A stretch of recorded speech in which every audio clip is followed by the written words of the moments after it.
નમસ્કાર મિત્રો, આપણે જોઈ રહ્યા છીએ તમાકુનો પાક અને ખેડૂત સાથે મુલાકાત કરીશું. કેવા પ્રકારનું રિઝલ્ટ મળે, કેવા પ્રકારના પ્રોબ્લેમો તમાકુના પાકમાં આવે જેને કારણે આપણે એનું સોલ્યુશન કરી શકું.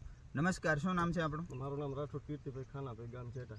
રાઠોડ કીર્તિભાઈ ખાનાભાઈ, ગામ જેટા. કીર્તિભાઈ, તમાકુનું વાવેતર કરો છો, કેટલા વર્ષથી કરો છો? આમ તો 2 વર્ષથી. 2 વર્ષથી કરો છો, બરાબર. તો તમાકુની પાકની અંદર તમે કયા કયા પ્રકારની દવાઓનો ઉપયોગ કરો? અમે ગઈ સાલ કરી હતી ને, ગઈ સાલ કરી હતી. એમાં બ્લેક અમૃત ને રક્ષા અમૃત જ વાપર્યું હતું. પણ ક્યારે વાપર્યું હતું કે 50% કોકડવા આવ્યો હતો. થોડુંક ઊંચા અવાજે બોલો. 50% કોકડવા આવ્યો હતો. એ પછી અમે આ બ્લેક અમૃત ને રક્ષા અમૃત છોટ્યું. 50% કોકડવા આવ્યા પછી તમને ખબર પડી કે બ્લેક અમૃત ને રક્ષા અમૃત વપરાય, એટલે તમે એને પછી ઉપયોગ કર્યો. તો એના પછી તમને ફાયદો શું થયો કે નવો તો ના આવ્યો પણ 50% આવ્યો તો એમાં 25% ઘટાડો થઈ ગયો હતો. બરાબર, નવો કોકડવા અટકી ગયો અને જે પ્રોબ્લેમ આવ્યો તો એમાં ઘટાડો એટલે મતલબ સોલ્યુશન થયું. એમાં કયા કયા પ્રકારની દવા વાપરી હતી? બ્લેક અમૃત ને રક્ષા અમૃત. બ્લેક અમૃત. તો બ્લેક અમૃત થી તમને શું શું ફાયદા થયા? બ્લેક અમૃત થી વિકાસ સારો કર્યો, પંતો સારું કર્યું.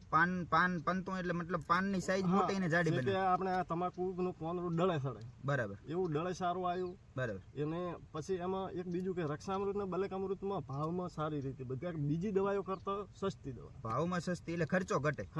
અને આ રક્ષા અમૃત થી એના માથે જે કોકડવા શેના કારણે થાય કે મચ્છર હોય તો કોકડવા આવે, એ મચ્છર મારી નાખે છે એનાથી. બરાબર, એટલે રક્ષા અમૃત જે તમે ઉપયોગ કરો તો એનાથી મચ્છર કંટ્રોલ થાય અને ઈયળ કંટ્રોલ થાય. એને કારણે કોકડવા આવે જ નહીં, અને આવેલો હોય તો અટકે. અને ભેગો બ્લેક અમૃત હોય એ પણ વિકાસ કરાવે. બ્લેક અમૃત વિકાસ કરે. એટલે તમાકુ માટે 2 જ દવા કાફી. ખૂબ અમને બહુ સારી લાગી. બરાબર. તો બીજા ખેડૂત મિત્રોને શું કહેશો આ વસ્તુ વપરાય? કે કદાચ જો બીજી દવા વાપરતા હોય તો બ્લેક અમૃત ને રક્ષા અમૃત તમાકુ મને પણ કોઈ ધ્યાનમાં વપરાય, બીજા પાકમાં પણ ઉપયોગ કરી શકે. બરાબર.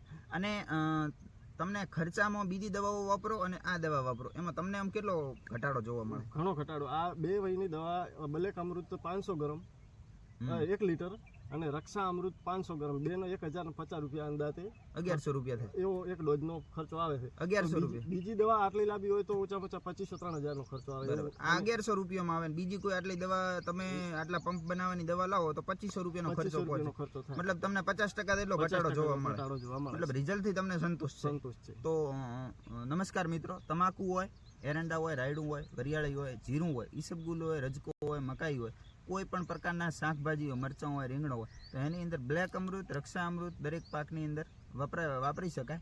અને આપણો પૃથ્વી અમૃત ખાતર એક આવે છે, એ પૃથ્વી અમૃત ખાતર તમે પાયામાં પણ આપી શકો અને ઉપર છૂટું પૂંખી અને પાણી પણ આપી શકો. અને છંટકાવ સ્વરૂપે બ્લેક અમૃત, રક્ષા અમૃત ને ફૂગ અમૃત એ દરેક પાકની અંદર ઉપયોગ કરી શકાય.